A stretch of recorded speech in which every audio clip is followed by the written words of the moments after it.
It's often said that Debe Odumegwu Ojukwu was the first and only Nigerian, in that he was born to parents of southern heritage in the north of Nigeria and educated in the west. However, today, Nigeria stands on the precipice of fragmentation. Would you therefore say that the sacrifice of your father and the people of Biafra was in vain? There has been a common strand running through his life. And that common strand was that he personified Nigeria so much. Indeed. It started from the way your opener, that he was born in the south, he was born in the north, he was of the south, and then educated in the west. Again, don't lose sight of the fact of the impulsion of joining the Nigerian army.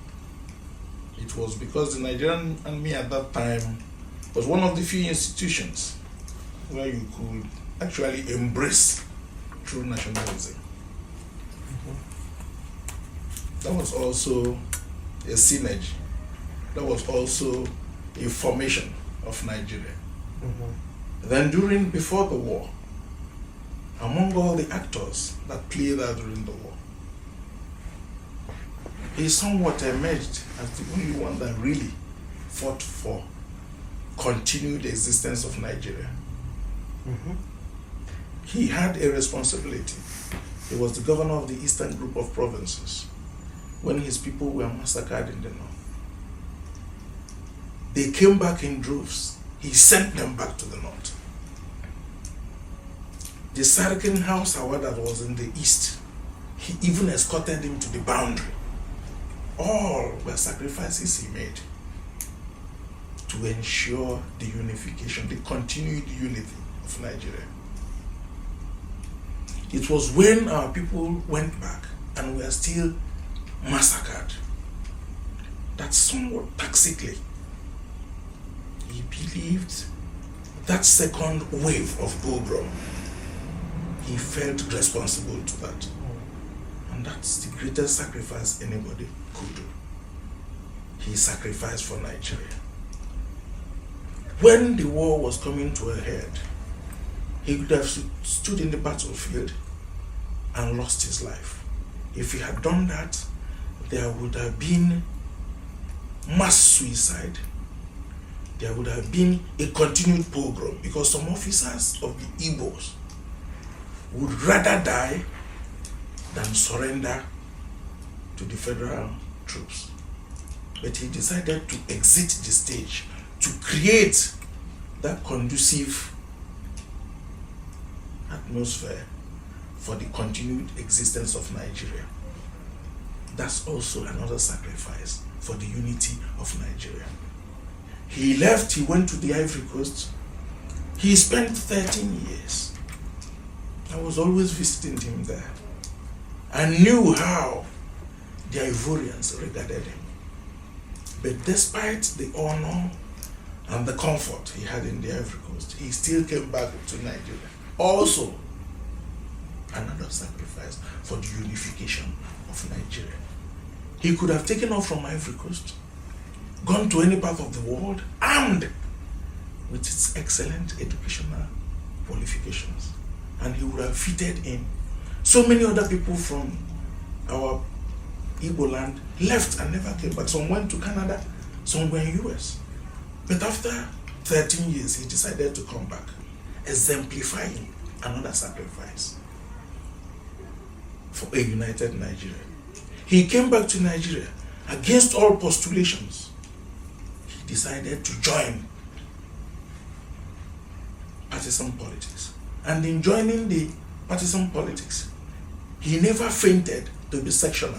He decided to join the parties, and they explained it away with the fact that he wanted to take his people back to the mainstream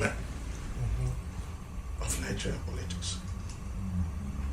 That's why I am a firm believer and the witness to the fact that his life traces Nigeria. His life is Nigeria and ended Nigeria. And isn't that the paradox? Because the very things that took him into military conflict are the things which are today confronting Nigeria.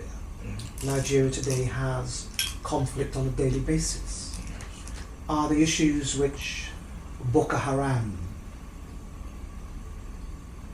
in some ways reflecting the issues which he faced a generation ago?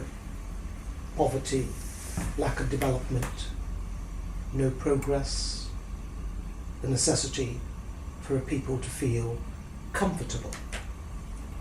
Are those not the issues which are being faced by Nigeria today, which would imply that his sacrifice has been in vain if we continue down the road of open conflict?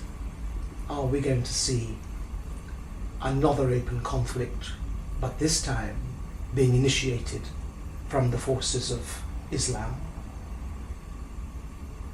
Surprisingly, I wouldn't dismiss his sacrifices as being in vain. And because even though we may not have realized in his lifetime his expectations, the lessons of his sacrifices continually stares us in the face. It's like a history book which we could always refer to. The issue of Boko Haram he had always discussed with me. He had told me that we fought a civil war. A very harrowing experience. But he tells me, Sylvester, we should pray to eschew the religious war. It was from him I learned the distinction. So I believe his sacrifice was not in vain. The only unfortunate thing about his sacrifice was that the Nigerian government never sought to redress it. It's a question, the whole thing goes into a hodgepodge. It is a basket. And what is that basket? It is injustice. You are just giving it different names. Poverty, this. It is injustice. Whereas the land is just and everybody experiences equity. So wherein lies the future for Nigeria in addressing this injustice, which continues to cripple its people? Of course. What, in your view, would be the approach to address this? Take it from the point of education. It must be available to all.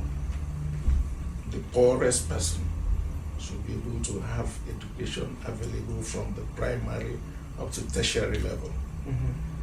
Take it in terms of medical facilities. It should be available. Take it in terms of the judiciary. There should be a situation where the poorest of Nigerians should have that last bastion of justice, where they could go to the judiciary and hope to garner justice, where justice will never and can never be bought. That's the way. Then talk of religion. Religion should really come and be the opium of the people, of the masses. It should not be used to indoctrinate the masses. It should not be used, because what is happening with Boko Haram is that a few people, because of lack of education, if you were educated, if you had free medical services, if you had all this justice, you may not be inclined to strap yourself with incendiaries to blow up anybody. So it is that lack, that injustice, that impoverishment that throws them open to that, to being used.